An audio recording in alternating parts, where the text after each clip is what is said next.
Hello mes loulous, j'espère que vous allez bien. Aujourd'hui mes bébés, nous allons formuler le savon de base à la glycérine qu'on appelle aussi le Melt and Pour. Le Melt and Pour, c'est un savon de base à la glycérine que nous utilisons en cosmétique pour formuler différents types de savons à la carotte, à la papaye, les savons de visage et même les savons pour bébé. C'est un type de savon qui est très doux et qui convient à tout type de peau. Je répète, à tout type de peau. Ce n'est pas un savon qui est agressif, ce n'est pas un savon qui va décaper votre peau, c'est un savon de base. C'est la base qu'on a besoin, c'est la base dont on a besoin pour formuler tout type de savon de visage. Alors, pour notre recette, nous aurons besoin de l'huile de coco, nous aurons besoin de l'acide stéarique, nous aurons besoin de notre pèse-poids qui est déjà là, ensuite de la glycérine, et nous aurons aussi besoin de l'éthanol. Je dis bien éthanol et non méthanol parce que le méthanol, il est très dangereux pour la peau. Ensuite, j'aurai besoin de ma soude caustique que j'ai déjà mesurée avec mon pèse-poids et enfin de l'eau.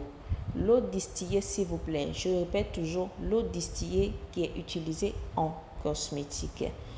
Maintenant, nous allons commencer notre recette. La première chose que nous allons faire, c'est de rajouter l'huile de coco, ensuite l'acide stéarique.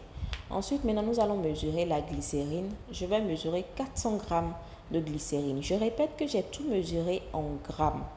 Avec le pèse-poids, j'ai tout mesuré en grammes. Donc, il y a les 3 ingrédients que j'ai mis dedans, maintenant que je vais fondre au bain-marie. Ensuite, je vais d'un autre côté dissoudre ma soude. Je vais formuler ma solution de soude qui consiste à dissoudre la soude.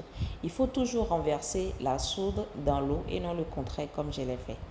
Donc, je vais dissoudre ma solution de soude et je vais laisser reposer quelques minutes. Le temps que les 3 ingrédients que j'ai mis au bain-marie fondent. Dès que les ingrédients que j'ai mis au bain-marie ont fondu, je vais renverser ma soude dedans, la solution de soude. Elle est renversée dans les ingrédients qui ont fondu au bain-marie. Vous allez commencer à avoir une réaction, le savon va commencer à se formuler. On appelle ça la saponification. Maintenant, le savon, vous aurez une texture cailleuse. Maintenant, pour pouvoir avoir une texture gel, vous allez fermer le savon avec un plastique, je ne sais pas quoi, mais essayez de trouver quelque chose qui va retenir la chaleur pour pouvoir faire fondre votre savon. Ensuite, je rajoute maintenant mon éthanol.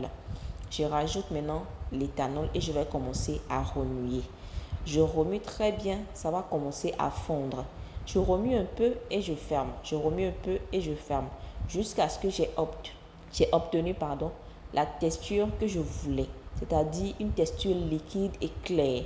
Je rappelle que pour un savon plus moussant, vous pouvez rajouter de l'eau sucrée, c'est-à-dire du sucre que vous allez dissoudre dans l'eau pour avoir une solution de sucre pour pouvoir verser dans le savon pour avoir un savon qui mousse plus. Ça dépend de vous. Mais moi, je me suis arrêtée là. J'ai eu un savon très très clair. Regardez la transparence du savon. Regardez la transparence de notre savon Melt and Pour, le savon de base à la glycérine. Je vous dis, on maîtrise la formulation en cosmétique. Pour tout type de formulation, vous pouvez me contacter. Essayez de vous inscrire pour nos formations. Vous pouvez produire toutes sortes de produits cosmétiques pour créer votre propre marque. Essayez de rentrer en contact avec nous. Il y a une vague de formation qui a été déjà lancée pour pouvoir maîtriser tout type de formulation cosmétique. Bisous, bisous et à la prochaine.